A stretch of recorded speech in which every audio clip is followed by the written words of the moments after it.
Welcome to PCS exam गुरु। तो दोस्तों, जैसा कि हमने अपने पिछले वीडियो में देखा निर्वाचन आयोग के बारे में और उसके बारे में पढ़ा कि उसका गठन कैसे हुआ, उसका प्रावधान किस चीज में वर्णित है, संविधान में कहां पर वर्णित है, किस भाग में, किस अनुच्छेद में वर्णित हैं और उनके कार्य क्या हैं, उसकी संरचना क्या है। आज के वीडियो में हम अब इस पार्ट में पढ़ेंगे भारतीय संविधान में उसके कार्यों को किस प्रकार वर्णित किया गया है, निर्वाचन आयोग किस प्रकार अपने कार्य करता है और इसके समक्ष क्या महत्वपूर्ण चुनौतियां हैं और इसके महत्व क्या हैं। आइए देखते हैं। तो आयोग के कार्य के रूप में अगर हम देखें तो भारत का चुनाव आयोग लोकसभा, राज्यसभा, विधानसभा, राष्ट्रपति, उपराष्ट्रपति आदि के चुनावों की संपूर्ण प्रक्रिया का निर्देशन और नियंत्रण करता है।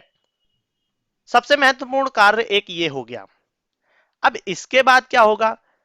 इसका सबसे प्रमुख कार्य चुनाव कराने के लिए समय समय पर चुनाव कार्यक्रम तय करना, इसी के द्वारा मतदान के लिए स्थान, मतगणना केंद्र के लिए स्थान, मतदाताओं के परिचय पत्र जारी करना, मतदान केंद्रों की स्थापना करना, निर्वाचन नामावली तैयार करना तथा मतदान और मतगणना केंद्रों से संबंधित सभी प्रकार की आवश्यक व्यवस्थाओं का प्रबंधन करना होता है। इसको यह देखना होता है कि जनता को कहां पर कौन से चुनाव केंद्र पर जाकर आसानी होगी जिससे कि वह अपना मत दे सकें। इसीलिए चुनाव आयोग ऐसे केंद्रों को देखता है, मतदान स्थान, ऐसा मतदान स्थान देखता है कि जनता आसानी से वहां पर पहुंच सके और मत दे सके। ये सब कार्य चुनाव आयोग ही संभालता है। अब देखते हैं कि और इसके क्या कार्य हैं। तो निर्वाचन आयोग के पास सलाहकारी क्षेत्राधिकार भी होता है, जिसमें वह चुनाव के बाद अयोग्य ठहराए गए मामलों में सलाह देता है। ठीक है। तो क्या मामले होते हैं? जैसे मान लो कोई प्रतिनिधि या प्रत्याशी कहता है कि मेरे द्वारा आप मेरी पार्टी के जो वोट हैं उनकी गणना सही नहीं हुई है और मेरे मतदान केंद्र पर मेरे साथ धोखा हुआ है। तो इन मामलों को वह अपनी सलाह के द्वारा सुलझाता है, अपनी इसमें सलाह देता है। अब देखते हैं कि चुनाव आयोग का एक और बहुत महत्वपूर्ण कार्य है। क्या है? कि चुनाव आयोग के द्वारा ही राजनीतिक दलों को मान्यता प्रदान की जाती है। किसको मान्यता प्रदान की जाती है? राजनीतिक दलों को। अर्थात वे जो राजनीतिक दल होते हैं, पर्चा भरने के दौरान इन्हीं के द्वारा मान्यता प्रदान की जाती है। किसके द्वारा? चुनाव आयोग के द्वारा। और उन्हें चुनाव चिन्ह आवंटित निर्वाचन आयोग ही करता है। अब देखते हैं इसका एक और महत्वपूर्ण कार्य है जो कि आप सभी जानते होंगे और इससे परिचित होंगे कि आचार संहिता। जैसे ही चुनाव निकट आते हैं उससे एक महीने पहले, कुछ दिनों पहले आचार संहिता लग जाती है। इससे क्या होता है कि आचार संहिता लगाना भी निर्वाचन आयोग का कार्य है, ताकि कोई भी राजनीतिक दल और उनका उम्मीदवार कोई अनुचित कार्य ना करे। क्या अनुचित कार्य? कोई मान लो कि सत्ता में मौजूद कोई व्यक्ति है, मान लो किसी की सरकार है, तो उसके कार्यकर्ता या उसके पार्टी मेंबर आम जनता पर कोई भी दबाव ना डाल सके, इसलिए आचार संहिता लगा दी जाती है। ना तो पता चला कि अब सत्ता में मौजूद पार्टी के कार्यकर्ता आम जनता के पास पहुंचकर उन पर दबाव डालकर अपनी पार्टी के लिए उनसे मतदान करने को कहेंगे। इसीलिए ये सब कार्य, आचार संहिता लगाना, इन पर लगाम लगाना या फिर नकेल लगाना, ये सब कार्य चुनाव आयोग ही करता है।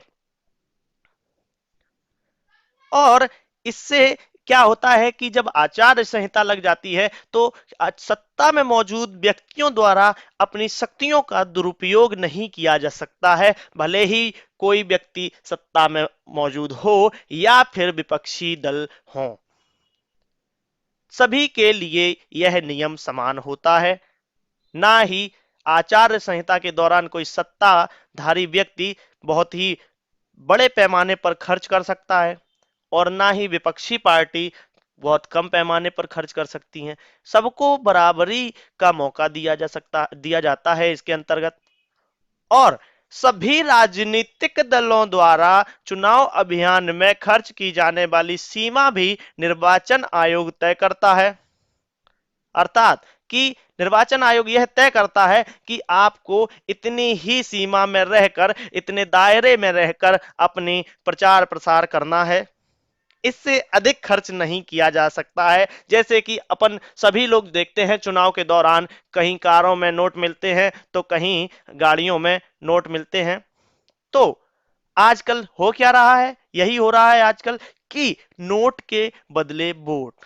अर्थात कोई भी राजनीतिक दल और उनके कार्यकर्ता जनता के पास पहुंचकर उनको पैसों का लोभ देते हैं और उनसे वोट की मांग करते हैं।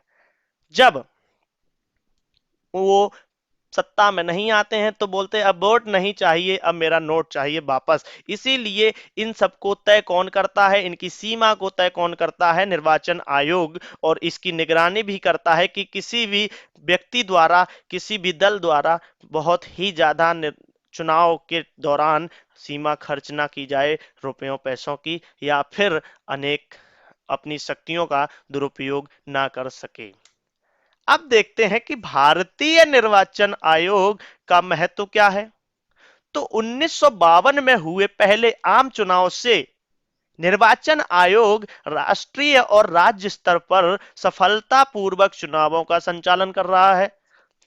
तो दोस्तों यहां पर एक प्रश्न उठता है कि भारत में सबसे पहले आम चुनाव कब हुए? तो 1952 में।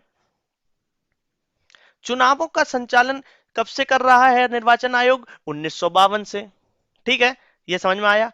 अब इसके बाद मतदान में लोगों की अधिक से अधिक भागीदारी भी सुनिश्चित करने में निर्वाचन आयोग सक्रिय भूमिका निभा रहा है। अर्थात उनको, मतदाताओं को, किसको? मतदाताओं को उनके अनुरूप सुकुशल और सुलभ जगह उपलब्ध कराकर, मतदान केंद्र उनके समीप उपलब्ध कराकर यह इनको अधिक से अधिक संख्या में भागीदारी लेने के लिए प्रेरित करता है।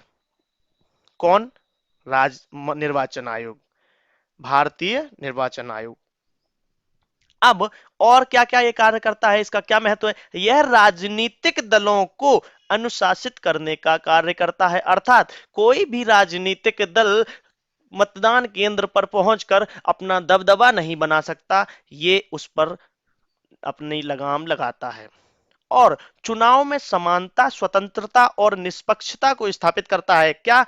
कि कोई भी मतदाता अपनी इच्छा के अनुसार किसी भी प्रतिनिधि को चुन सकता है, उसके लिए मतदान कर सकता है।